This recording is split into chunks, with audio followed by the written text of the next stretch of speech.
عليكم ورحمة الله وبركاته. بسم الله الرحمن الرحيم.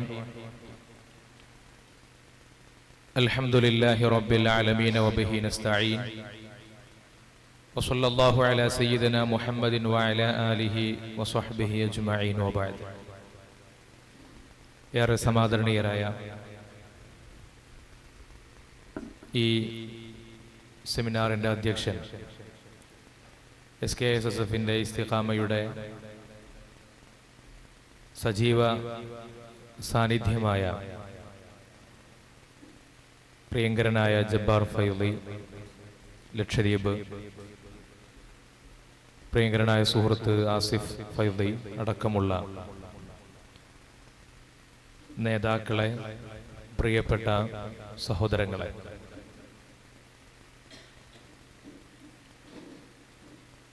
റബീഉൽ അവ്വലുമായി ബന്ധപ്പെട്ടുകൊണ്ട് സാധാരണ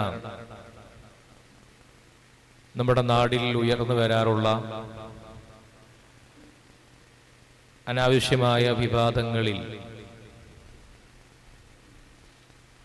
ചില പ്രാമാണികമായ പ്രതികരണങ്ങൾ നടത്തുകയാണ് ഈ സെമിനാർ കൊണ്ട് ലക്ഷ്യമാക്കുന്നത്. റബീഉൽ അവ്വലിൽ സത്യവിശ്വാസികൾ വളരെ സന്തോഷപൂർവം അവരുടെ ഈമാനിന്റെ വർധനവിനു വേണ്ടി ഹുബ്ബുൻ നബി ഖൽബിൽ കൂടുതൽ ഊട്ടിയുറപ്പിക്കുവാൻ വേണ്ടി നടത്തുന്ന റബീഉൽ അവ്വലിലെ നബിദിനാഘോഷം അതിൻ്റെ ആ ആത്മീയതയുടെയും മാധുര്യത്തിൻ്റെയും ഇടയിൽ ഇത്തരം തർക്കങ്ങൾ കൊണ്ടുവരാതിരിക്കാനാണ് റബീഉൽ അവ്വൽ ഏതാണ്ട് സമാപിക്കുന്ന ഈ ഘട്ടത്തിൽ നമ്മളൊരു പഠനാർഹമായ ഇത്തരം ഒരു വേദിക്ക് അവസരമൊരുക്കിയത്. അല്ലാഹു സുബ്ഹാനഹു വ തആല നമ്മുടെ ഈ സംഗമത്തെ അവന്റെ അടുക്കൽ പൊരുത്തമുള്ള ഒരു അമലായി സ്വീകരിക്കട്ടെ. ജീവിക്കുന്ന കാലം അത്രയും അഹ്ലുസുന്നയുടെ മാർഗത്തിൽ ഇസ്തിഖാമത്തോടുകൂടി ജീവിക്കാനും കാമിലായ ഈമാനോടെ കലിമ ചൊല്ലി ലോകത്തോട് വിട പറയാൻ അല്ലാഹു നമുക്ക് തൗഫീഖ് നൽകി അനുഗ്രഹിക്കട്ടെ. ആമീൻ യാ റബ്ബൽ ആലമീൻ. സുന്നികളുടെ ആചാരങ്ങളെയും അനുഷ്ഠാനങ്ങളെയും ഒക്കെ വിമർശിക്കുന്ന കേരളത്തിലെ വഹാബികൾ സാധാരണയായിട്ട് അവർ കൊണ്ടുവരുന്ന ആരോപണങ്ങളുടെ ഒരു പൊതു സ്വഭാവം ഒന്നുകിൽ കേവല യുക്തിക്കനുസരിച്ചുകൊണ്ടുള്ള അഭിപ്രായ പ്രകടനങ്ങളായിരിക്കും, തെളിവുകളോ പ്രമാണങ്ങളോ ഉണ്ടാകില്ല. അങ്ങനെയല്ലേ നമുക്ക് തോന്നുന്നത്, ഇങ്ങനെയല്ലേ വേണ്ടത് തുടങ്ങിയ കേവല യുക്തി കൊണ്ടുള്ള പ്രതികരണങ്ങൾ. അതല്ലെങ്കിൽ കേവല യുക്തി കൊണ്ടും അംഗീകരിക്കാൻ പറ്റാത്ത കാര്യങ്ങളാണെങ്കിൽ പിന്നെ പറയുന്നത് അത് ഷിയാക്കൾ ഉണ്ടാക്കിയതാണ്, ഖവാരിജികൾ ഉണ്ടാക്കിയതാണ് തുടങ്ങിയ ആരോപണങ്ങളാണ്. ഒരു പ്രസ്ഥാനത്തിന്റെ, ഒരു ദീനിന്റെ നേതാവിനെ മഹത്വപൂർവം അനുസ്മരിക്കുകയും അവരുടെ ജന്മദിനത്തിൽ സന്തോഷം പ്രകടിപ്പിക്കുകയും പാടില്ല എന്ന് പറയുന്നത് ആധുനിക കാലഘട്ടത്തിൽ ഒരാളും അതിനെ ഉൾക്കൊള്ളൂല. അതിൽ യാതൊരു യുക്തിയും അതിലില്ല. സമൂഹം അതിനെ അംഗീകരിക്കില്ല. അതുകൊണ്ടാണ് കേവല യുക്തി കൊണ്ട് പൊതുവെ അവരുടെ വാദങ്ങൾ പലപ്പോഴും ഭൗതികമായ കേവല യുക്തി കൊണ്ട് അവർ തീരുമാനിച്ചെടുക്കുന്നതാണെങ്കിൽ നബിദിനാഘോഷത്തിന്റെ കാര്യത്തിൽ കേവല യുക്തിയോട് പോലും വിരുദ്ധമായ ഒരു നീക്കമാണ് അവർ നടത്തിയത്, ആരോപണങ്ങൾ. അപ്പോൾ പിന്നെ അവിടെ കൊണ്ടുവരുന്ന മറ്റൊരു ആരോപണമാണ് അത് ഷിയാ നിർമ്മിതിയാണ്, ഷിയാക്കളുടെ നിർമ്മിതിയാണ് എന്നത്. ഒരു വിഷയത്തെ പ്രമാണബന്ധിതമായി സമീപിക്കുവാൻ സാധ്യമാകാതെ വരുമ്പോൾ ഉണ്ടാകുന്ന ഒരു അടവ് നയം മാത്രമാണിത്. ഒരു കാര്യം മുഅ്മിനീങ്ങൾ ചെയ്യുന്ന ഏതൊരു കാര്യമാണെങ്കിലും അത് പ്രതിഫലം പ്രതീക്ഷിച്ചുകൊണ്ടാണ്. നിങ്ങൾ നന്മകൾ വർദ്ധിപ്പിച്ചാൽ നിങ്ങൾക്ക് വിജയമുണ്ടാകുമെന്ന് ഖുർആൻ തന്നെ പറഞ്ഞതാണ്. ഒരു കാര്യം മുഅ്മിനീങ്ങൾ ചെയ്യുന്നത് പ്രതിഫലാർഹമാണോ അല്ലയോ എന്ന് തീരുമാനിക്കുന്നതിന്റെ മാനദണ്ഡം എന്താണ്? ആ കാര്യം ആദ്യം ഈ ഭൂമിയിൽ ചെയ്തത് ആരാണ് എന്ന് നോക്കിയിട്ടാണോ? പരിശുദ്ധ ദീനിൽ അങ്ങനെ ഒരു ഉസൂൽ എവിടെയെങ്കിലും പഠിപ്പിക്കപ്പെട്ടിട്ടുണ്ടോ? ഒരു കാര്യം നിങ്ങൾ നിർവഹിക്കുന്നുവെങ്കിൽ ആ കാര്യത്തിന് നിങ്ങൾക്ക് അല്ലാഹുവിന്റെ പക്കൽ കൂലി ലഭിക്കണമെങ്കിൽ ആ കാര്യം ഈ ഭൂമിയിൽ ആദ്യം നിർവഹിച്ചത് ആരാണ് എന്ന് നിങ്ങൾ പരിശോധിക്കണമെന്ന് ഏതെങ്കിലും ഒരു ഉസൂലിന്റെ ഗ്രന്ഥങ്ങളിൽ കാണാൻ കഴിയോ? അങ്ങനെ ഒരു മാനദണ്ഡം പരിശുദ്ധ ഇസ്ലാമിലില്ല. ഒരു കാര്യം നമ്മൾ നിർവഹിക്കുന്നത് പ്രതിഫലാർഹമായി നമ്മൾ കരുതപ്പെടുന്ന കാര്യം അതിന് അല്ലാഹുവിന്റെ അടുക്കൽ സ്വീകാര്യതയുണ്ടാകണമെങ്കിൽ ഒരൊറ്റ മാനദണ്ഡമേ ഉള്ളൂ, പരിശുദ്ധ ദീനിന്റെ ശറഇന്റെ പ്രമാണങ്ങളോട് അത് യോജിക്കണം, എതിരാകാൻ പാടില്ല. ആ ഒരു മാനദണ്ഡത്തിനകത്ത് നിന്നുകൊണ്ടാണ് ഈ വിഷയത്തെ നമ്മൾ സമീപിക്കേണ്ടത്. അതുപോലെ തന്നെ നമ്മുടെ നാട്ടിൽ സുന്നികൾ കൊണ്ടു നടക്കുന്ന ഇത്തരം കാര്യങ്ങളെയൊക്കെ വിമർശിക്കുവാൻ വേണ്ടി ഇവർ കൊണ്ടുവരുന്ന ഷിയാ നിർമ്മിതിയാണെന്ന വാദത്തിന്റെയും അതിന്റെ അടിസ്ഥാനമില്ലാത്ത ഒരു വാദമാണ് അത് എന്ന് നമുക്ക് ഇവിടെ ബോധ്യപ്പെടുകയാണ്. കാരണം ആര് തുടങ്ങി ആര് അവസാനിപ്പിക്കുന്നു, അല്ലെങ്കിൽ ഇടയിൽ ആര് നിർത്തിപ്പോയി എന്നത് ഒരു വിഷയത്തിൽ അള്ളാഹുവിന്റെ പക്കൽ നിന്ന് കൂലി കിട്ടുന്നതിന് മാനദണ്ഡമേ അല്ല. അയിമ്മത്ത് എന്ത് പറഞ്ഞു എന്നാണ് പരിശോധിക്കേണ്ടത്. ഒരു കാര്യം ഷിയാക്കൾ ചെയ്യുന്നുണ്ട്, ഖവാരിജികൾ ചെയ്യുന്നുണ്ട്, ഖാദിയാനികൾ ചെയ്യുന്നുണ്ട് എന്നതുകൊണ്ട് മാത്രം ആ കാര്യത്തെ വിമർശിക്കപ്പെടാൻ പറ്റും. ഇപ്പൊ പരിശുദ്ധമായ ഖുർആനിനെ മുസ്ഹഫിനെ ആയത്തുകൾക്ക് ഹർക്കത്തുകളും പുള്ളികളും ഒക്കെ കണക്കാക്കിയത് ഹജ്ജാജ് ഇബ്നു യൂസുഫിന്റെ കാലത്താണ്. ഹജ്ജാജ് ഇബ്നു യൂസുഫ് എന്നത് ഒരു അക്രമിയായ ഭരണാധികാരിയാണ്. അദ്ദേഹത്തെ കുറിച്ച് മുസ്ലിം പണ്ഡിതന്മാർ തന്നെ വളരെ രൂക്ഷമായ വിമർശനങ്ങൾ കൊണ്ടുവന്നിട്ടുണ്ട്. അപ്പൊ ഹജ്ജാജ് ഇബ്നു യൂസുഫ് കൊണ്ടുവന്ന കാര്യമായതുകൊണ്ട് ഞങ്ങൾ ഹർക്കത്തും പുള്ളിയൊന്നും ഇല്ലാത്ത ഖുർആനിലെ ഞങ്ങൾ ഓതുകയുള്ളൂ എന്ന് ആരെങ്കിലും പറയാറുണ്ടോ? ആരും പറയാറില്ല. കാരണം അങ്ങനെ ഒരു മാനദണ്ഡം പരിശുദ്ധ ദീനിലില്ല. ഇപ്പൊ നിങ്ങൾ നോക്കൂ, ഇസ്തിഗാസ അനുവദനീയമാണോ അല്ലയോ എന്ന് നമ്മൾ തീരുമാനിക്കുന്നത് എങ്ങനെയാണ്? അത് ആരൊക്കെ ചെയ്യുന്നുണ്ട് എന്ന് നോക്കിയിട്ടാണോ? അങ്ങനെയാണെങ്കിൽ ഖാദിയാനികൾ ഇസ്തിഗാസയെ എതിർക്കുന്നവരാണ്, വഹാബികളും എതിർക്കുന്നവരാണ്. ഇതാണോ മാനദണ്ഡം? പ്രമാണങ്ങൾ എന്ത് പറയുന്നതാണ് മാനദണ്ഡം? മുത്തലാഖിനെ, നമ്മുടെ നാട്ടിൽ മുത്തലാഖിനെ വഹാബികൾ എതിർക്കുന്നു, ഷിയാക്കളും എതിർക്കുന്നു. മദ്ഹബുകൾ അംഗീകരിക്കണം, വഹാബികൾ മദ്ഹബിനെ അംഗീകരിക്കാൻ പാടില്ല എന്ന് പറയുന്നു, ഷിയാക്കളും പറയുന്നു. തസവുഫ് എന്ന് പറയുന്ന ഒരു ജ്ഞാനശാഖയെ എതിർക്കുന്നു, ഷിയാക്കളും എതിർക്കുന്നുണ്ട്. ഷിയാക്കളും അഹ്ലുസുന്നയുടെ അയിമ്മത്തിനെ 4 മദ്ഹബിനെ അംഗീകരിക്കാൻ പാടില്ല. അശ്അരി മാതുരീദി ത്വരീഖത്തിനെ വിമർശിക്കുന്നവരാണ്, എതിർക്കുന്നവരാണ്. അത് ശരിയായ മൻഹജല്ല എന്ന് ആരോപിക്കുന്നവരാണ്. സമാനമായ ആരോപണം തന്നെയാണ് വഹാബികളും നടത്തിക്കൊണ്ടിരിക്കുന്നത്. അപ്പൊ ഇങ്ങനെ തുടങ്ങിയുള്ള തറാവീഹ് 20 റക്അത്ത് വേണ്ടതില്ല എന്ന് വഹാബികൾ പറയുന്ന അതേ വാദം തന്നെയാണ് ഷിയാക്കളും പറയുന്നത്. അതിനർത്ഥം ഈ വാദങ്ങളൊക്കെ ഷിയാക്കളുടെ വാദം എന്നാണോ? അല്ലെങ്കിൽ ഷിയാക്കൾ കൊണ്ടുവന്നത് കൊണ്ട് നമ്മൾ എതിർക്കുന്നു എന്നാണോ? അങ്ങനെയല്ല. അഹ്ലുസുന്നയുടെ രീതി എന്നാണ് ഒരു കാര്യത്തെ അത് ദീനിൽ അംഗീകൃതമല്ല എന്ന് തീരുമാനിക്കുന്നതിന് പറയേണ്ട മാനദണ്ഡം അത് പ്രമാണങ്ങളാണ്. ഒരുപക്ഷെ ഈ പറയുന്ന രീതിയിൽ പറയുകയാണെങ്കിൽ കേരളത്തിലെ വഹാബികൾ കൊണ്ടുവന്ന ഒട്ടുമിക്ക ആശയങ്ങളുടെയും സ്രോതസ് ഖവാരിജികളാണ്, മുഅ്തസിലികളാണ്, ഖാദിയാനികളാണ്.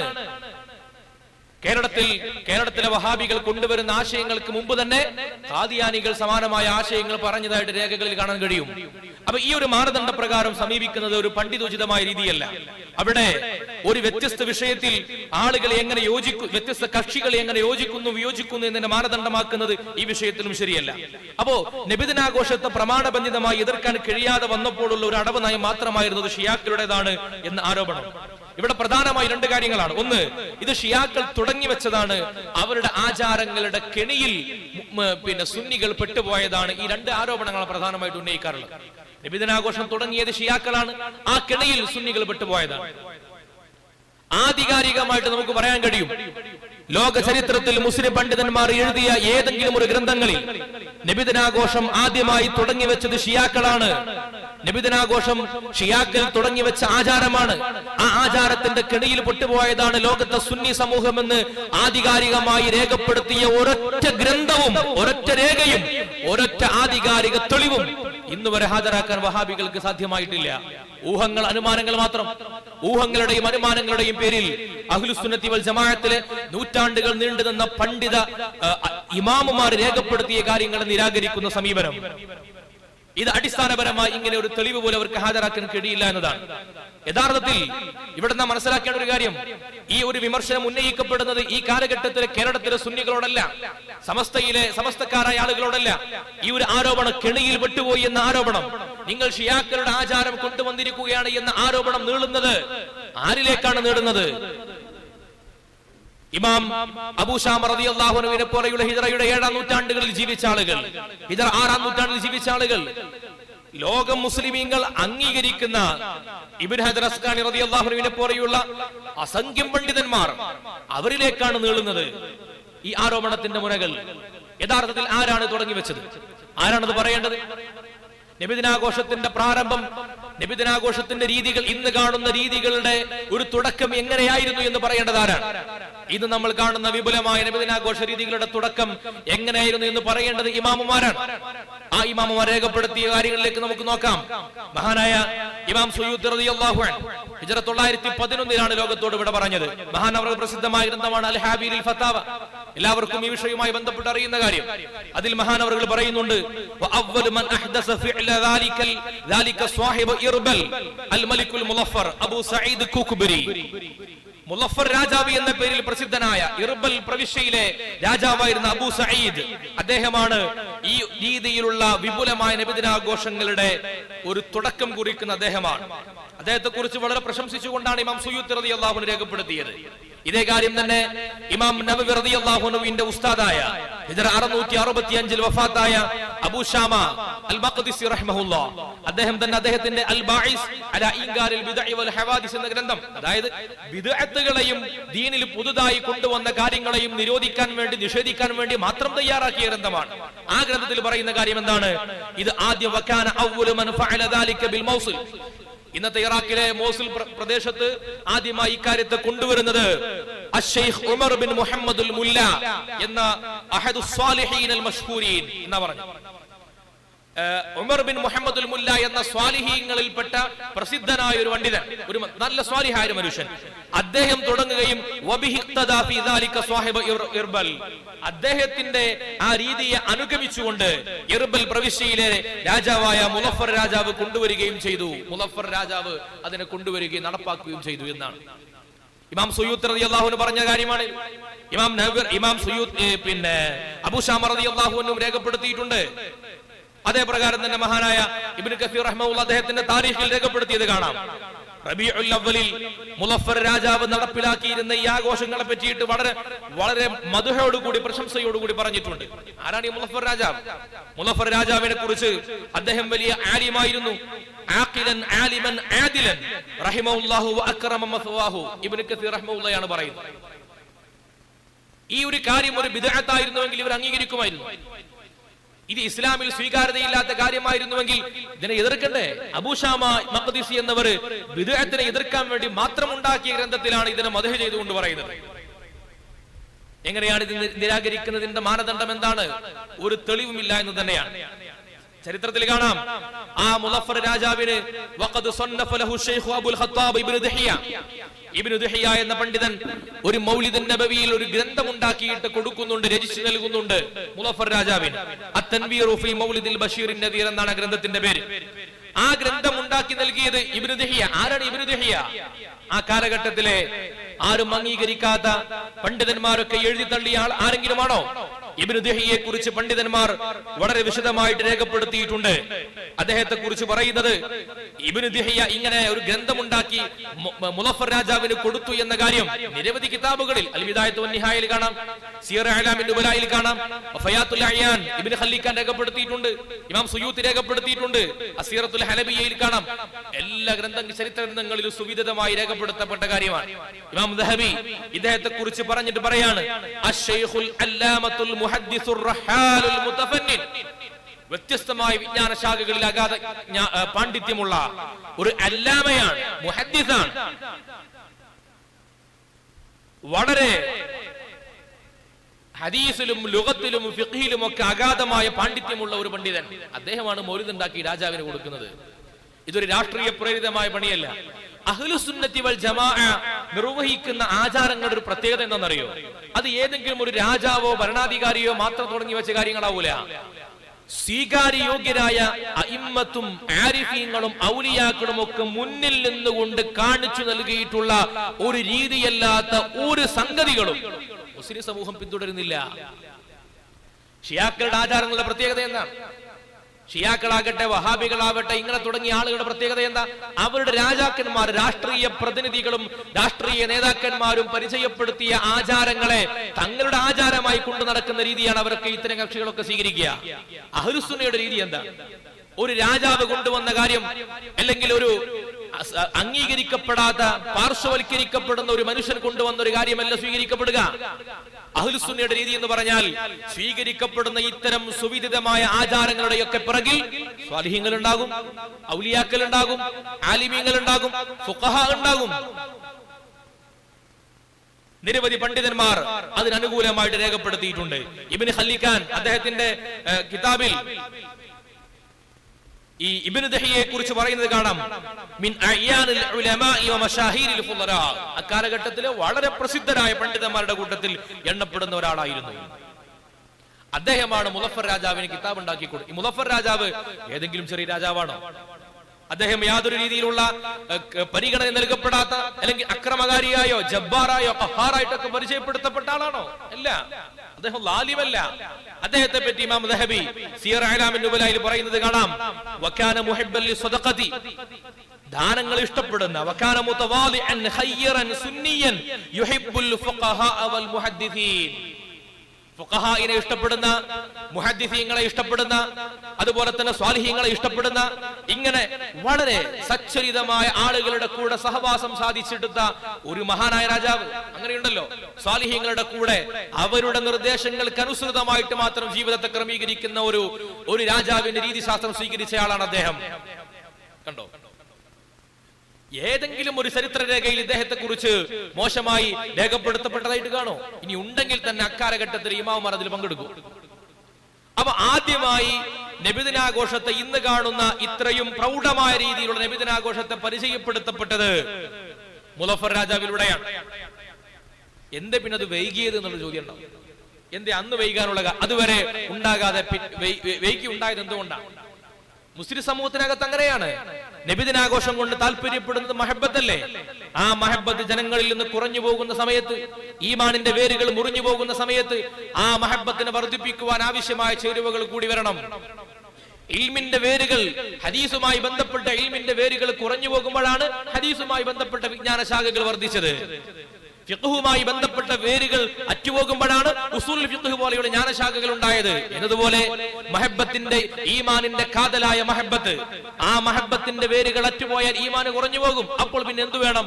മഹബത്ത് വർദ്ധിപ്പിക്കുവാൻ ആവശ്യമായ വഴികൾ സ്വീകരിക്കപ്പെടണം. ആ വഴികൾ ആഖിറു സമാനിലേക്ക് അടുക്കും തോറും ഈമാനിന്റെ വേര് മുറിഞ്ഞു പോകും. അപ്പോൾ ആഖിറു സമാനിലേക്ക് അടുക്കും തോറും മഹബത്ത് ഉണ്ടാക്കാൻ സാധ്യമാകുന്ന ഇതുപോലെയുള്ള ഇഹ്തിഫാലുകൾ വർദ്ധിപ്പിക്കണം. അതൊരു സ്വാഭാവികമായ യുക്തിയാണ്. പരിശുദ്ധ ദീനിന്റെ അഹ്ലുസുന്നയുടെ ഉസൂലുകൾ അറിയുന്ന ഒരാൾക്ക് അതിൽ ഒരു സംശയം ഉണ്ടാവില്ല. ഈ ഒരു കാര്യത്തെ മുളഫർ രാജാവ് തുടങ്ങി വെച്ച് ഇങ്ങനെ ഒരു സ്വാലിഹീങ്ങളുടെയും ഔലിയാക്കളുടെയും ഉലമാക്കളുടെയും പിന്തുണയിൽ തുടങ്ങി വെച്ചൊരു കാര്യമാണ് ഇത് എന്ന് രേഖപ്പെടുത്തിയത് നിരവധി പണ്ഡിതന്മാർ. നേരത്തെ പറഞ്ഞ ഇമാം സുയൂത്തിയെ പോലെയുള്ളവര്, സുബുലുൽ ഹുദാ വറഷാദിൽ ഇമാം ഷാമി പറഞ്ഞിട്ടുണ്ട്. ശറഹ് സുർഖാനി, മവാഹിബുൽ ലദുന്നിയയുടെ ശറഹിൽ സുർഖാനി പറഞ്ഞിട്ടുണ്ട്. നിരവധി പണ്ഡിതന്മാർ ഇക്കാര്യം രേഖപ്പെടുത്തിയിട്ടുണ്ട്. ഈ രീതിയിലുള്ള നബിദിനാഘോഷത്തിന് തുടക്കം കുറിച്ച് മുല്ല ഉമർ എന്ന് പറയുന്ന ഈ സ്വാലിഹായ മനുഷ്യൻ, അദ്ദേഹം ആരായിരുന്നു മുല്ല ഉമർ? അദ്ദേഹത്തെ കുറിച്ച് ഇമാം അബൂ ശാം അൽ മഖ്ദിസി അദ്ദേഹത്തിന്റെ കിതാബ് റൗളത്തൈൻ ഫി അഖ്ബാരി ദൗലത്തൈൻ എന്ന ഗ്രന്ഥത്തിൽ പറയുന്നത് കാണാം, അദ്ദേഹം റജുലുൻ സ്വാലിഹുൻ, ഒരു സ്വാലിഹായ മനുഷ്യനായിരുന്നു. വകാന ദാ മഅരിഫത്തൻ ബി അഹ്കാമിൽ ഖുർആനി വൽ അഹാദീസ് നബവിയ്യ, ഖുർആനിന്റെയും ഹദീസിന്റെയും ഒക്കെ നിയമങ്ങൾ അറിയുന്ന സ്വാലിഹായ മനുഷ്യൻ. അബൂ ശാം അൽ മഖ്ദിസിയെ പോലെയുള്ള അഗ്രേസരനായ പണ്ഡിതന്മാർ, ഇമാമുമാർ സാക്ഷ്യപത്രം നൽകിയ ഒരു സ്വാലിഹൻ അവർ തുടങ്ങി വെച്ചതാണ്. അയിമ്മത്തൊന്നും വെറുതെ നോക്കാതെ കെണിയിൽ വിട്ടുപോയതല്ല. ഇതിന്റെ പിറകിലുള്ള ലക്ഷ്യങ്ങൾ എന്താണ്, ഉദ്ദേശശുദ്ധി എന്താണ്, ഇതുകൊണ്ടുള്ള സമറത്ത് എന്താണ്, ഇതൊക്കെ തിരിച്ചറിഞ്ഞുകൊണ്ട് തന്നെയാണ് ഇതിന്റെ അസുലുകൾ ഇമാം സുയൂത്തിയെ പോലെയുള്ള ആളുകൾ രേഖപ്പെടുത്തിയത്. എന്നിട്ടോ മഹാനായ ഇമാം അബൂ ശാം അൽ മഖ്ദിസി പറയാണ്, കാനൽ ഉലമാഉ വൽ ഫുഖഹാഉ വൽ മുലൂക് വൽ ഉമറാഉ യസൂറൂനഹു ഫീ സാവിയതിഹി, അദ്ദേഹത്തിന്റെ സദസ്സിൽ സാവിയയിൽ പങ്കെടുക്കുകയും അദ്ദേഹം ഒരുക്കുന്ന മദ്ഹിന്റെ മജ്ലിസിൽ ഇവരൊക്കെയും പങ്കെടുക്കാറുണ്ടായിരുന്നു. സ്വാലിഹീങ്ങൾ ഉണ്ടാകാറുണ്ട്, ഔലിയാക്കൾ ഉണ്ടാകാറുണ്ട്, ആലിമീങ്ങൾ ഉണ്ടാകാറുണ്ട്. ഒരു നിരോധിക്കപ്പെട്ട ഒരു കാര്യമാണെങ്കിൽ, നിരാകരിക്കപ്പെടേണ്ട ഒരു കർമ്മമാണെങ്കിൽ അതിലെങ്ങനെ ഇവരൊക്കെ പങ്കെടുക്കുക? മാത്രമല്ല, അദ്ദേഹത്തെ കുറിച്ച് പറയുന്നത് കാണാം, അദ്ദേഹത്തിന്റെ ഏറ്റവും അടുത്ത സുഹൃത്ത്, അദ്ദേഹത്തിന്റെ ഏറ്റവും അടുത്ത സുഹൃത്തായിരുന്നു നൂറുദ്ദീൻ സിംഗി. നൂറുദ്ദീൻ സിംഗി എന്നത് വലിയ പണ്ഡിതനാണ്. നൂറുദ്ദീൻ സിംഗി വലിയ പണ്ഡിതനാണ്, വലിയ ആദിലായ ഭരണാധികാരിയാണ്.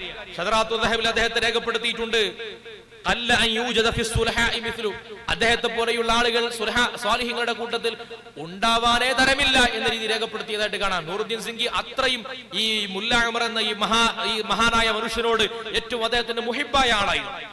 അബൂ ശാമ തന്നെ അദ്ദേഹത്തെ രേഖപ്പെടുത്തിയത് അസ്ഹദുൽ ഇബാദി വ അഅ്ബദു സുഹാദ് എന്നാണ്. വളരെ മികച്ച ജീവിതമുള്ള വഹുവ മിനൽ ഔലിയാഇൽ അബ്റാർ വൽ അത്ഖിയാഇൽ അഖിയാർ, ഇങ്ങനെയുള്ള ആളുകളൊക്കെയാണ് ഇതിന്റെ സഹവാസത്തിൽ ഉണ്ടായിരുന്നത്. അപ്പൊ സലാഹുദ്ദീൻ അയ്യൂബിയുടെ ഭരണകാലഘട്ടത്തിലാണ് അയ്യൂബി ഭരണകാലഘട്ടത്തിലാണ് ഇതിന്റെ ഒരു വളർച്ച ഉണ്ടാകുന്നത്.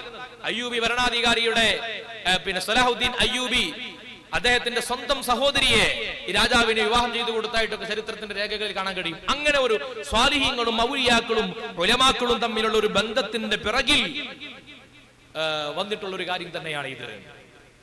ഇനി ഇതാണ് ചരിത്രത്തിലെ ആധികാരികമായ രേഖ. ഇതാണ് സുന്നികൾ ഇന്ന് ആഘോഷിക്കുന്ന നബിദിനത്തിന്റെ ആധികാരികമായ രേഖ. ഇതാണ്. ഇവിടെ എങ്ങനെയെങ്കിലും ഇത് ഒരു ബിദഈ അല്ലെങ്കിൽ ശിഈ ആശയമായി കൊണ്ടു നടക്കണമെന്ന് പറയാൻ കേരളത്തിലെ വഹാബികൾ കിണഞ്ഞു പരിശ്രമിക്കുന്നുണ്ട്. അവരോട് പറയാനുള്ളത്, ഏറ്റവും ചുരുങ്ങിയത് നിങ്ങളുടെ ആഗോള നേതൃത്വമായ സലഫി പണ്ഡിതരുടെ രചനകളെങ്കിലും വായിക്കണം. സൗദി അറേബ്യയിൽ നബിദിനാഘോഷവുമായി ബന്ധപ്പെട്ടുകൊണ്ട് സൗദി അറേബ്യയിലെ അവിടുത്തെ ദാറുൽ ഇഫ്താഹ് പ്രസിദ്ധീകരിച്ച ഷെയ്ഖ് മുഹമ്മദ് ബിൻ ഇബ്രാഹിം ആലു ഷെയ്ഖിന്റെ ഒരു റിസാലയുണ്ട്, മജ്മുഅത്തുർ റസായിൽ. അത് അദ്ദേഹം ഗവൺമെന്റിനോ കൊടുത്ത നിർദ്ദേശമാണ്. അത് അടിസ്ഥാനത്തിൽ അവിടുത്തെ ദാറുൽ ഇഫ്താഹ് പ്രസിദ്ധീകരിച്ചിട്ടുള്ള അദ്ദേഹത്തിന്റെ റിസാലയാണ്. ആ റിസാലയിൽ അദ്ദേഹം തന്നെ സാക്ഷ്യപ്പെടുത്തിയത് ഇത് തുടങ്ങിയത് ഈ പറയുന്ന മുളഫർ രാജാവാണ്, അബൂ സഈദ് അൽ കുക്ബരി എന്ന മുളഫർ രാജാവാണ് എന്ന് അദ്ദേഹം തന്നെ പറഞ്ഞിട്ടുണ്ട്. സൗദി അറേബ്യയിലെ ഇന്ന് ജീവിച്ചിരിക്കുന്ന പണ്ഡിതന്മാർ വലിയ സ്വാലിഹായി, അവരുടെ കാലഘട്ടത്തിൽ ജീവിച്ച വലിയ സ്വാലിഹും വലിയ മഹാനുമൊക്കെ ആയിട്ട് പരിചയപ്പെടുത്തുന്ന ആളാണ് ഷെയ്ഖ് ഹമൂദ് തുവൈജിരി എന്ന് പറയുന്ന ആൾ. ഷെയ്ഖ് ഹമൂദ് തുവൈജിരി അദ്ദേഹവും പറഞ്ഞിട്ടുണ്ട് അദ്ദേഹത്തിന്റെ റിസാലയിൽ, ഗ്രന്ഥത്തിൽ ഇതാദ്യം തുടങ്ങി വെച്ചത് അബൂ സഈദാണ്. അപ്പോൾ കേരളത്തിൽ ഇതിങ്ങനെ നിർമ്മിക്കപ്പെട്ടത്, കേരളത്തിന്റെ പുറത്തുമൊക്കെ നിർമ്മിക്കപ്പെട്ടത് ബോധപൂർവമായ ശ്രമമാണ്. ഇത് ഷിയാക്കളുടെ ആചാരമാണ് എന്ന് പറഞ്ഞത് ബോധപൂർവമായ ഒരു ശ്രമമാണ്. എന്തുകൊണ്ട്? മുസ്ലിം സമൂഹത്തെ തെറ്റിദ്ധരിപ്പിക്കുവാൻ വേണ്ടി നടത്തിയ ഒരു അജണ്ടയുടെ ഭാഗമാണ്. ഇനി അവരുടെ കയ്യിൽ ആകെയുള്ള തെളിവെന്താ? ചരിത്രകാരനായ മഖ്രീസി, അദ്ദേഹം ചരിത്രകാരനാണ്. അദ്ദേഹം നിരവധി ചരിത്ര പരാമർശങ്ങൾ നടത്തിയിട്ടുള്ള ഒരാളാണ്. അദ്ദേഹത്തിന്റെ അൽ മവാഇദ് വൽ ഇഅ്തിബാർ ബിദിക്രിൽ ഖുത്വതി വൽ ആസാർ എന്ന ഗ്രന്ഥമുണ്ട്. ആ ഗ്രന്ഥത്തിൽ അദ്ദേഹം പറയുന്ന ഒരു കാര്യം, ഫാത്തിമി ഭരണാധികാരികളുടെ കാലഘട്ടത്തിൽ അവർ നിരവധി മവാസിമുകൾ, അവരുടെ ചില സെലിബ്രേഷൻ ദിവസങ്ങൾ അവർ ഉണ്ടാക്കിയിരുന്നു. നിരവധി ദിവസങ്ങൾ. അതിൽ റഅസുസനയുണ്ട്, വർഷത്തിന്റെ തുടക്കത്തിൽ, കൊല്ലത്തിന്റെ തുടക്കത്തിൽ ആശുറാഇന്റെ ദിവസത്തിൽ മൗലിദുൻ നബവിയുണ്ട്, അലി റളിയല്ലാഹു അൻഹുവിന്റെ മൗലിദുണ്ട്, ഫാത്തിമ റളിയല്ലാഹു അൻഹയുടെ മൗലിദ്, ഹസൻ റളിയല്ലാഹു അൻഹു, ഹുസൈൻ, ഇവരൊക്കെ മൗലിദുകൾ. ഇങ്ങനെ വ്യത്യസ്ത ദിവസങ്ങൾ. അതിൽപ്പെട്ടതാണ് ലൈലത്തുൽ അവ്വൽ ശഅബാൻ, അതുപോലെ ലൈലത്തുൽ ഖത്മ്, ഇങ്ങനെ തുടങ്ങി വ്യത്യസ്തമായ, അതുപോലെ ലൈലത്തുൽ ഈദ്, ഇങ്ങനെ തുടങ്ങി വ്യത്യസ്തമായ ആഘോഷ ദിവസങ്ങൾ അവർ സംഘടിപ്പിച്ചിരുന്നു. അവരുടെ ഔദ്യോഗികമായ ആഘോഷ ദിവസം ഏതാണ് എന്ന് അക്കാലഘട്ടത്തിലെ ഈജിപ്ഷ്യൻ ചരിത്രം രേഖപ്പെടുത്തിയ ഗ്രന്ഥങ്ങൾ പറയുന്നുണ്ട്. ഔദ്യോഗികമായ ആഘോഷ ദിവസം എന്ന് പറഞ്ഞാൽ അവരുടെ നേതാക്കന്മാരുടെ ചില ജന്മദിനവുമായി ബന്ധപ്പെട്ട ആഘോഷങ്ങളാണ്. ഇവർ ഇത് നടത്തുന്നത് എന്തിനു വേണ്ടിയിട്ടാണ്? അന്നത്തെ ഫാത്തിമി ഭരണകൂടത്തിന്റെ പ്രത്യേകത എന്താ? ഈജിപ്തിലെ അന്നത്തെ ഫാത്തിമി ഭരണകൂടത്തിന്റെ കാലഘട്ടത്തിൽ അവിടെയുള്ള സ്വാലിഹീങ്ങൾക്കോ ഔലിയാക്കൾക്കോ ഉന്നതരായ ആലിമീങ്ങൾക്കോ യാതൊരു തരത്തിലുമുള്ള ഇടപെടലുകൾ ഇത്തരം കാര്യങ്ങളിലില്ല. കാരണം ഇവരുടെ ഷിയാക്കളുടെ ആശയങ്ങൾ പ്രചരിപ്പിക്കാൻ വേണ്ടി അവർ നടത്തിയ ചില പൊടിപ്പും തൊങ്ങലുകളും വെച്ചുകൊണ്ട് സംഘടിപ്പിച്ച പരിപാടികളായി. അതിന് സുന്നികൾക്ക് വളരെ വലിയ നിഫ്രത്തുണ്ടായിരുന്നു. കാരണം ഉലമാക്കളോ സ്വാലിഹീങ്ങളോ അതിലില്ല. അതുകൊണ്ട് സുന്നികളായ ആളുകളെ ഇതിലേക്ക് അടുപ്പിക്കാൻ വേണ്ടി, തങ്ങളിലേക്ക് ആകർഷിക്കുവാൻ വേണ്ടി അവർ നടത്തിയ ചില നാടകം, അല്ലെങ്കിൽ അവർ അതിനുവേണ്ടി തട്ടിക്കൂട്ടിയൊരു പരിപാടിയായിരുന്നു ഇത്തരത്തിലുള്ള ആഘോഷ പരിപാടികൾ. ഇതും അഹ്ലുസുന്നത്തി വൽ ജമാഅത്ത് അല്ലെങ്കിൽ സുന്നികൾ നബിദിനാഘോഷമായിട്ട് നടത്തിക്കൊണ്ടിരിക്കുന്ന രീതികളും തമ്മിൽ യാതൊരു ബന്ധവുമില്ല. രണ്ടും രണ്ടാണ്. ഒന്ന് ചില രാഷ്ട്രീയ താല്പര്യത്തിന്റെ പേരിൽ സുന്നികളെ വശീകരിക്കാൻ വേണ്ടി നടത്തിയ ചില ഒളി അജണ്ടകളുടെ ഭാഗമായുള്ള നീക്കങ്ങളാണ്. കാരണം ഇന്ന് ഇപ്പോ ഇമാം സുയൂത്തി റളിയല്ലാഹു അൻഹു അൽ ഹാവിയിൽ പറയുന്നുണ്ട്, മൗലിദാഘോഷത്തിന്റെ സ്വഭാവം എന്താണ്? മദ്ഹുകൾ ചൊല്ലുന്നു, മൗലിദ് ഓതുന്നു, ഭക്ഷണം വിതരണം ചെയ്യുന്നു. ഇങ്ങനെ ഇതൊരു രീതിയുണ്ട്, ഒരു രീതിശാസ്ത്രമുണ്ട്, അയിമത്ത് പഠിപ്പിച്ചൊരു സ്വഭാവമുണ്ട്. ആ സ്വഭാവത്തിലാണ് നമ്മൾ നിർവഹിച്ചു പോരുന്നത്. എന്നാൽ ഇതിലും തികച്ചും വ്യത്യസ്തമായ മറ്റൊരു രാഷ്ട്രീയമായ ആഘോഷ രീതിയാണ് ഫാത്തിമികളുടെ കാലഘട്ടത്തിൽ ഉണ്ടായിരുന്നത്. അപ്പൊ അങ്ങനെ ഫാത്തിമികൾ ഇങ്ങനെ വിവിധ ആഘോഷങ്ങളൊക്കെ നടത്തിയിരുന്നു. ഇടക്കാലത്ത് അത് നിന്നുപോവുകയും ചെയ്തിട്ടുണ്ട്. കാരണം അവരുടെ കാര്യം രാഷ്ട്രീയമായ ലാഭം ലഭിക്കാതെ വന്നപ്പോൾ അതിന് വിലക്കേർപ്പെടുത്തപ്പെടുകയും ചെയ്തിട്ടുണ്ട് എന്ന് ചരിത്രത്തിൽ കാണാം. പക്ഷെ കാര്യം എന്താണെന്നറിയോ? ഈ മഖ്രീസി ചരിത്രം പറയുന്ന കൂട്ടത്തിൽ ഈ കാര്യങ്ങളൊക്കെ പറഞ്ഞപ്പോ അവിടെ ഫാത്തിമി ഭരണകൂടം ഇങ്ങനെ ചില ആഘോഷങ്ങൾ നടത്തിയിട്ടുണ്ട് എന്നാണ് പറയുന്നത്. ഇതിൽ എവിടെയാണ് മൗലിദാഘോഷത്തിന്റെ തുടക്കം? അത് ഷിയാക്കളാണ് അല്ലെങ്കിൽ ഫാത്തിമകളാണ് എന്ന് പറയാൻ കഴിയാം? മക്രീസി അങ്ങനെ വാക്ക് ഉദ്ധരിച്ചിട്ടേ ഇല്ല. സുന്നികൾ ഇന്ന് ആധാരമാക്കുന്ന മൗലിദാഘോഷവുമായിട്ട് ഇതിന് യാതൊരു ബന്ധവുമില്ല. ഉണ്ടായിരുന്നുവെങ്കിൽ ഇമാം സുയൂത്തി റളിയല്ലാഹു അൻഹുവിനെ പോലെയുള്ള ആളുകൾ അല്ലെങ്കിൽ പിൽക്കാലത്ത് വന്നിരുന്ന ആളുകൾ അവർക്ക് ഇതിനെ അംഗീകരിക്കണ്ടേ? അല്ലെങ്കിൽ അവർക്ക് ഇതിനെ ഏതെങ്കിലും രീതിയിൽ പ്രതിപാദിക്കുകയോ മറ്റോ ചെയ്യണ്ടേ? ഇനി മാത്രമല്ല, ഇന്നിപ്പോ വഹാബികൾ തന്നെ അംഗീകരിക്കുന്ന നിരവധി പരിപാടികൾ, ഇപ്പൊ ഖത്തം, റമദാനിന്റെ അവസാനത്തിൽ ഖത്തം ഓതി ദുആ ചെയ്യുക എന്ന രീതി വഹാബികളുടെ പള്ളികൾ നടക്കാറുണ്ട്. അതുപോലെ തന്നെ ഈദുമായി ബന്ധപ്പെട്ട മൗസിമുകൾ നടക്കാറുണ്ട്. ഇതൊക്കെ തുടങ്ങി വെച്ചത് ഈ ഷിയാക്കളാണ് എന്ന് ആരെങ്കിലും പറയോ? അവർക്ക് അവരുടേതായ ചില താല്പര്യങ്ങളുടെ പിറകിൽ ചില ആഘോഷങ്ങൾ ഉണ്ടാകും. അത് ഇത് തമ്മിൽ എന്ത് ബന്ധമാവുള്ളത്? ഒരു ബന്ധവുമില്ല എന്ന് മാത്രമല്ല, ഈ ഫാത്തിമികൾ തുടങ്ങി എന്ന് പറയപ്പെടുന്ന ഈ ആഘോഷവുമായി സുന്നികളായ പണ്ഡിതന്മാർക്ക് യാതൊരു വിധത്തിലും സഹകരണം ഉണ്ടായിരുന്നില്ല.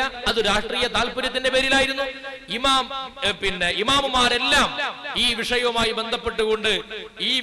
ബന്ധപ്പെട്ടുകൊണ്ട് ആദ്യം നടത്തിയ മൗലിദാഘോഷം എന്ന് പറയുന്നത് മുളഫർ രാജാവിന്റെ നേതൃത്വത്തിൽ നടന്ന മൗലിദാഘോഷമാണ് എന്ന് പറയുകയും ചെയ്യുന്നുണ്ട്.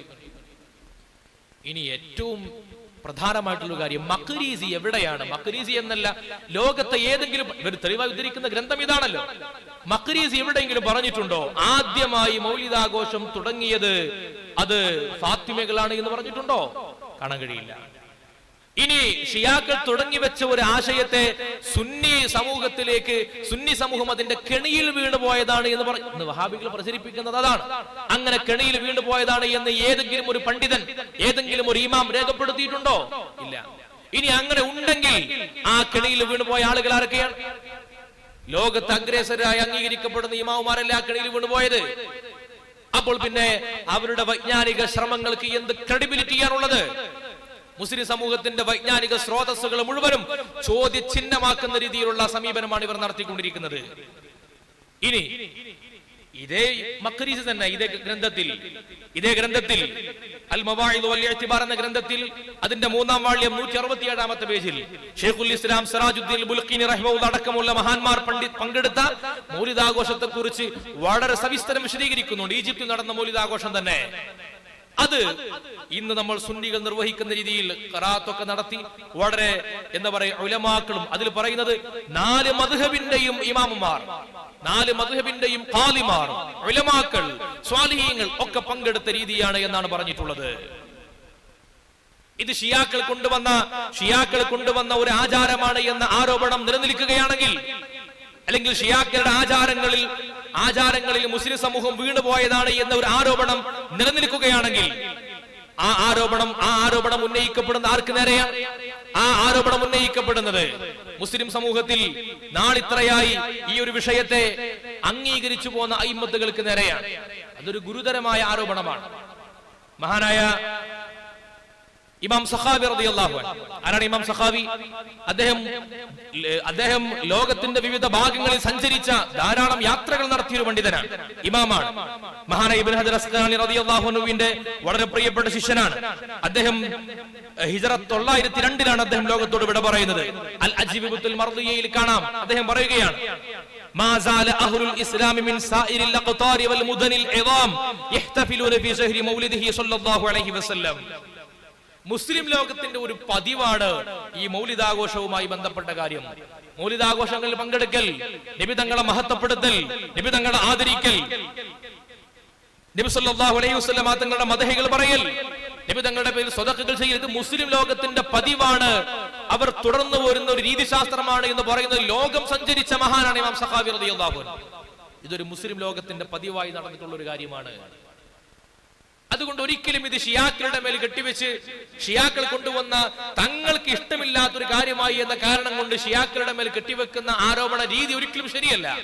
കാരണം 655 ലോകത്തോട് വിട പറഞ്ഞ ഇമാം അബൂ ഷാമ റഹിമഹുല്ലാഹ്, 597 ഇവിടെ പറഞ്ഞ ഇബ്നുൽ ജൗസി, 665 ഇവിടെ പറഞ്ഞ സദ്റുദ്ദീനുൽ ജസ്രി, നാസറുദ്ദീൻ ദിമഷ്കിയെ പോലെയുള്ളവർ 9-ാം നൂറ്റാണ്ടിൽ, 8-ാം നൂറ്റാണ്ടിൽ ഇബ്നു കസീർ റഹ്മത്തുള്ളാഹി പോലെയുള്ളവർ, 9-ാം നൂറ്റാണ്ടിൽ ഷെയ്ഖുൽ ഇസ്ലാം സിറാജുദ്ദീൻ ബുൽഖിനി റഹ്മത്തുള്ളാഹി, 9-ാം നൂറ്റാണ്ടിൽ ജീവിച്ച ഇബ്നു ഹജർ അസ്ഖലാനി റഹ്മത്തുള്ളാഹി, 9-ാം നൂറ്റാണ്ടിൽ ജീവിച്ച ഹാഫിദുൽ ഇറാഖി റഹ്മത്തുള്ളാഹി, ഇങ്ങനെ തുടങ്ങി ലോകത്ത് സർവാംഗീകൃതമായി അംഗീകരിക്കപ്പെടുന്ന ആളുകളൊക്കെയും ഷിയാക്കൾ കൊണ്ടുവന്ന ഒരു ആചാരത്തെ പിന്തുണച്ചു എന്ന് പറയുന്നത് മുസ്ലിം ലോകത്തിന്റെ വൈജ്ഞാനിക ശ്രമങ്ങളോടുള്ള ഗുരുതരമായ ആരോപണമാണ്, വെല്ലുവിളിയാണ്.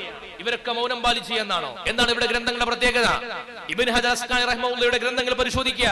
ആ ഗ്രന്ഥങ്ങളിൽ ഷിയാക്കളുടേതായി കൊണ്ടുവരുന്ന ആചാരങ്ങളെ നിശിതമായി വിമർശിച്ചിട്ടുണ്ട്. ഈ പറയപ്പെടുന്ന ഇമാമുമാരൊക്കെയും റാഫിദികളെ വിമർശിച്ചിട്ടുണ്ട്, അവരുടെ വിശ്വാസങ്ങളെ എതിർത്തിട്ടുണ്ട്, അവരുടെ ആചാരങ്ങളെ എതിർത്തിട്ടുണ്ട്, അതിനുവേണ്ടി ഗ്രന്ഥരചനകൾ നടത്തിയിട്ടുണ്ട്. അങ്ങനെ ഗ്രന്ഥരചനകൾ നടത്തിയ അവരെ വിമർശിക്കുകയും അവരെ പ്രതിരോധിക്കുകയും അവരുടെ ആശയങ്ങൾക്ക് പ്രതിരോധം സൃഷ്ടിക്കുകയും ചെയ്ത ഈ ഇമാമുമാർ അവർ കൊണ്ടുവന്ന ഒരു ആചാരത്തിന്റെ, ഒരു അനാചാരത്തിന്റെ പിറകിൽ പോയി എന്ന് പറയാൻ നാണമില്ല വഹാബികൾക്ക്? എത്ര വലിയ ഗുരുതരമായ ആരോപണമാണ് ഈ പറയപ്പെടുന്ന നൂറ്റാണ്ടുകൾ നീണ്ടുനിന്ന ശ്രേണി. ഇവർ പറയുന്നത് ഹിജറ 362 ഈജിപ്തിൽ ഫാത്തിമികളുടെ ഭരണം ഉണ്ടാകുന്നത്. ആ 362 മുതൽ ഇക്കാലം വരെ ഈ ഇബ്നു ഹജർ അസ്ഖലാനി റളിയല്ലാഹു അൻഹുവിന്റെ ഒക്കെ കാലഘട്ടം എന്ന് പറയുന്നത് ഹിജറ 852 മഹാനവറുകൾ വഫാത്താവുന്നത്. എത്ര കൊല്ലമുണ്ട്? 500 കൊല്ലം.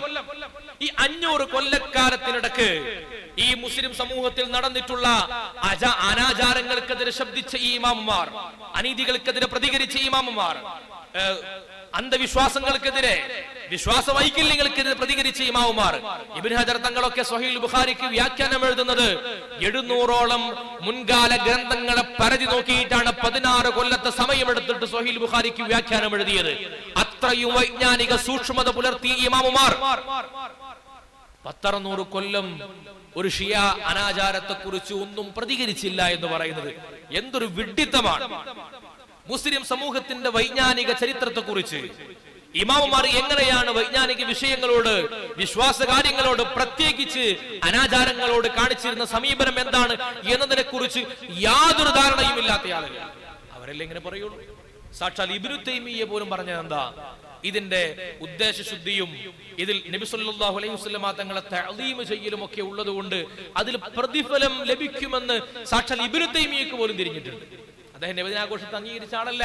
പക്ഷെ എങ്കിൽ അത് നിങ്ങൾ പറയേണ്ടി വന്നു. കാരണം എന്തുകൊണ്ടാണ് പറയേണ്ടി വന്നത്? ഈ ഇമാമുമാരൊക്കെയും ഇതിനെ അംഗീകരിക്കുന്നു, പ്രാമാണികമായിട്ട് ഇതിനെ എതിർക്കുവാനുള്ള പഴുതുകൾ ഇല്ലാതെ വരുന്നു. വരുമ്പോൾ അവർക്ക് അംഗീകരിക്കേണ്ടി വരികയാണ്. അങ്ങനെയുള്ള ഒരു കാര്യത്തെ ഇത്ര ലാഘവത്തോടുകൂടി നിസ്സാരമായ രീതിയിൽ സമീപിക്കുന്ന രീതി തുടർന്നാൽ അതിന്റെ അപകടം എവിടെയാണ്? മുസ്ലിം ലോകത്തിന്റെ ഇമാമുമാർക്കൊന്നും യാതൊരു ആധികാരികതയും ക്രെഡിബിലിറ്റിയും ഇല്ല എന്ന ഗുരുതരമായ ആരോപണം അത് സാക്ഷാൽ വഹാബികളെ പോലും വിഴുങ്ങിക്കളയുന്ന ആരോപണമാണ്. അത്തരത്തിലുള്ള ആരോപണങ്ങൾ തങ്ങളുടെ വാദം വിജയിക്കാൻ വേണ്ടി വില കുറഞ്ഞ ഗുരുതരമായ അപകടകരമായ ഇത്തരം ആരോപണങ്ങൾ പറയുന്ന പ്രവണത അവസാനിപ്പിക്കുകയായിരിക്കും നല്ലത്. വൈജ്ഞാനികമായി, സത്യസന്ധമായി, പ്രാമാണികമായി വിഷയങ്ങളെ സമീപിക്കുവാനുള്ള വേദികൾ ഉണ്ടായിരിക്കെ അതിൽ നിന്ന് തോറ്റുപോകുമ്പോൾ ആശയത്തിൽ നിന്ന് മടങ്ങുക എന്നതിനപ്പുറം ഉത്തരം മുട്ടുമ്പോൾ കൊഞ്ഞനം കുത്തുന്ന സമീപനം അതൊരിക്കലും ഒരു പണ്ഡിതോചിതമായ രീതിയല്ല. അല്ലാഹു സുബ്ഹാനഹു വ തആല അത്തരത്തിലുള്ള ദുർബോധനങ്ങളിൽ നിന്ന്, തെറ്റിദ്ധാരണകളിൽ നിന്ന്, ദുർവ്യാഖ്യാനങ്ങളിൽ നിന്ന് എല്ലാവരെയും രക്ഷപ്പെടുത്തട്ടെ.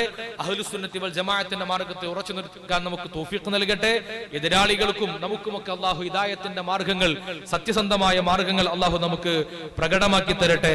വസല്ലല്ലാഹു അലാ സയ്യിദിനാ മുഹമ്മദിൻ വഅലിഹി വസഹ്ബിഹി അജ്മഈൻ വൽഹംദുലില്ലാഹി റബ്ബിൽ ആലമീൻ. അസ്സലാമു അലൈക്കും വറഹ്മത്തുള്ളാഹി വബറകാതുഹു.